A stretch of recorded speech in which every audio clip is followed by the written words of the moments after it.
So it's kind of crazy to think that in 2014, the Brooklyn Nets had some massive expectations for that season. They had Deron Williams and Brook Lopez, which was still one of the better point guard center combinations in the league. You still had ISO Joe, who could put up a high teens, low 20s in points. And then, of course, they traded 3 draft picks to the Celtics for Kevin Garnett and Paul Pierce. People thought that this team was going to be a real playoff and potentially like finals contender. They would lose to LeBron James and the Heat in round 2.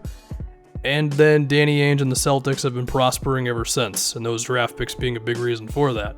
And after that season, it wasn't long till the Nets were pretty much the most boring team in the league.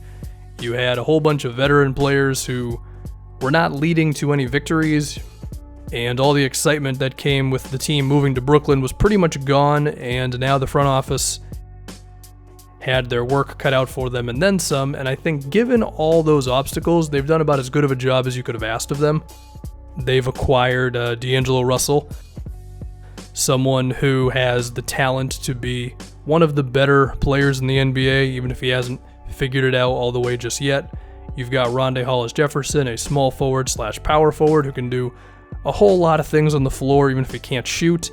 There's Spencer Dinwiddie, who showed himself to be one of the best playmakers in the NBA this season. We'll see if he can get the jump shot down. There's also Jarrett Allen, who reminds me a lot of Tyson Chandler, who can be a rim protector as well as a rebounder for this team. There are also other things, but you can thank Sean Marks for all of this happening. He's done a significantly better job than Billy King and that whole regime did, and I think his best move could be signing Kenny Atkinson, who I feel will one day be thought of as one of the best head coaches in the NBA. So if we can go to how this all happened, I think the strongest thing that Sean Marks did in terms of personnel was that he held out on a Brook Lopez trade. Everybody was saying, well, they got to get a first-round pick for Brook, right? They got to get something for this guy. They can't just have him on the team for whatever reason. Well, it actually made sense to have him because, one, you needed like some resemblance of actual NBA talent on the team, but also he knew that if he waited long enough, he could get a real return back for Brook. I mean, for a while, he was insistent on getting 2 first-round picks for him, or you had to give him a young player that he could be excited about.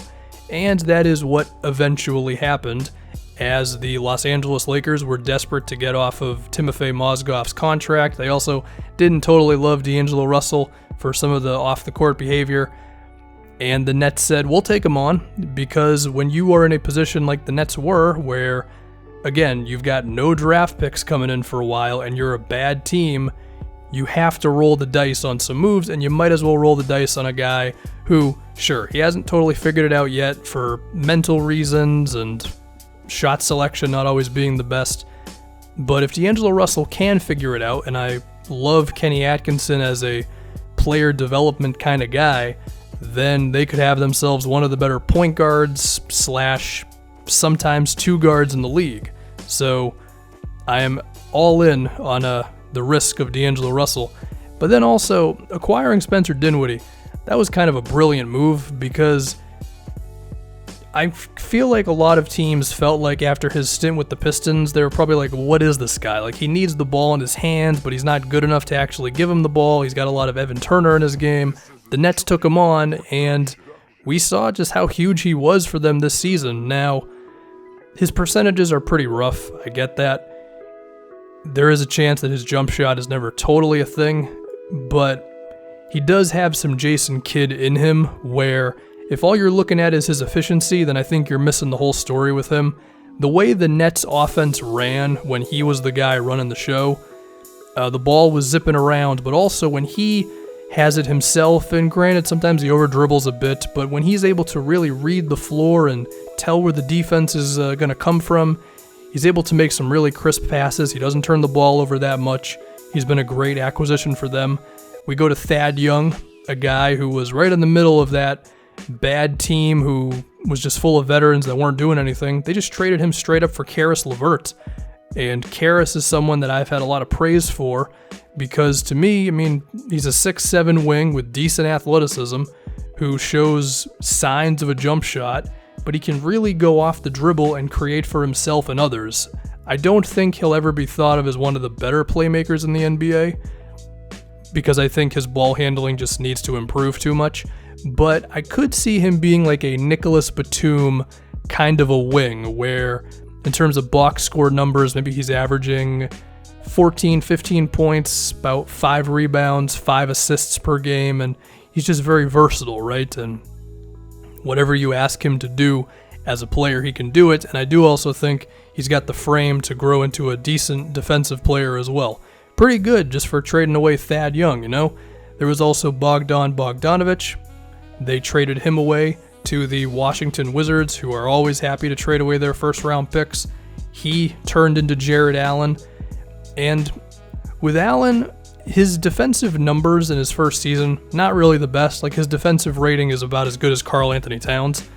But when you watch the way that he patrols the basket, I think he's got a lot of potential there. It helps that he's a decent athlete as well. I just think the reason why his defensive numbers just in his rookie season were not the best is just because when you look at this Nets team as a whole, how many real defenders are on this team? I mean, hell, they've got some bad defenders in the case of D'Angelo Russell, and there's also guys like, maybe Joe Harris who just don't have the frame to really do much there. And, I like Karis LeVert, I like Dinwiddie, but I wouldn't go nuts over their defense either. So it might take some time with those guys, but I think Jared Allen is pretty gifted on that side of the floor. We look at DeMarre Carroll. The Raptors were desperate to get his money off the books. Brooklyn happily took him on. They got a first-round pick out of that deal as well. That turned into John Musa, who is a gifted scorer who's only 19 years old that I think is going to see some time for them this season in the NBA. They also got a first-round pick because the Nuggets really needed to get out of Kenneth Faried's deal. And now they're still in a position with their own picks that they finally have to get someone like an RJ Barrett or a Cameron Reddish or someone else in this upcoming NBA draft. So when you combine all of that, I think Sean Marks has done a pretty damn good job, okay? Now, is the team going to win that many games? No, they're not. I mean, they could end up being the worst team in the league this season. But even with that, the young players rolling the dice on potential, getting a whole lot of draft picks, hiring a great head coach, being in a position to get their star player in this upcoming draft, they're doing a good job.